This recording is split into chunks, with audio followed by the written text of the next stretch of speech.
Bonjour à tous, il est 10h sur Radio 404, bon réveil, c'est l'automne. On passe donc tout de suite aux 5 infos à retenir en ce début de matinée.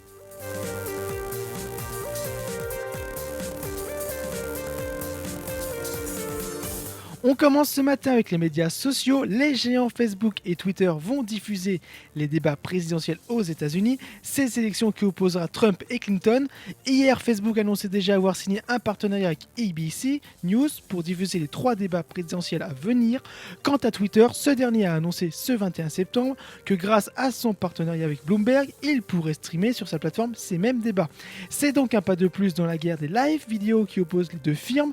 Chacun essaye d'obtenir la couverture médiatique de grands événements en mettant en avant la retransmission d'événements sportifs ou politiques pour toucher de nouveaux publics et en l'occurrence les jeunes.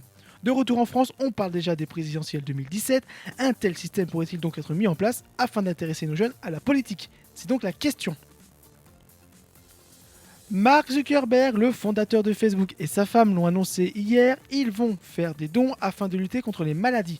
Ces nouveaux philanthropes comptent bien donner la somme de 3 milliards de dollars sur 10 années. Cet argent devrait servir notamment à la recherche de traitements pour toutes les maladies et, à défaut de les soigner, il permettra de gérer les plus importantes. On connaît déjà le premier grand projet du couple. Ils lanceront la construction d'un grand centre biologique à San Francisco.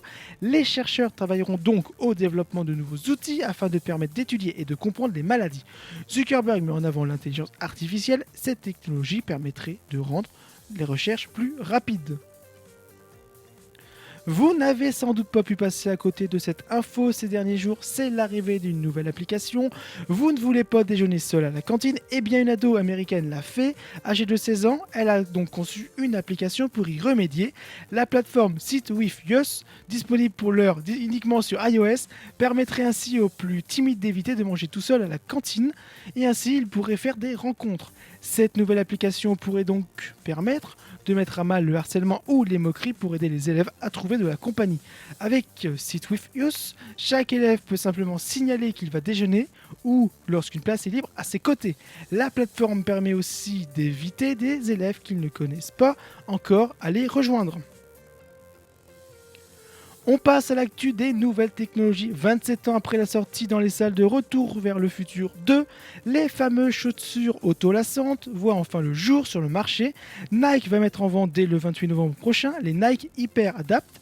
Pour se les procurer, il faudra se rendre dans les boutiques de la marque. La particularité, bien sûr, de ces chaussures, c'est qu'elles se lassent toutes seules.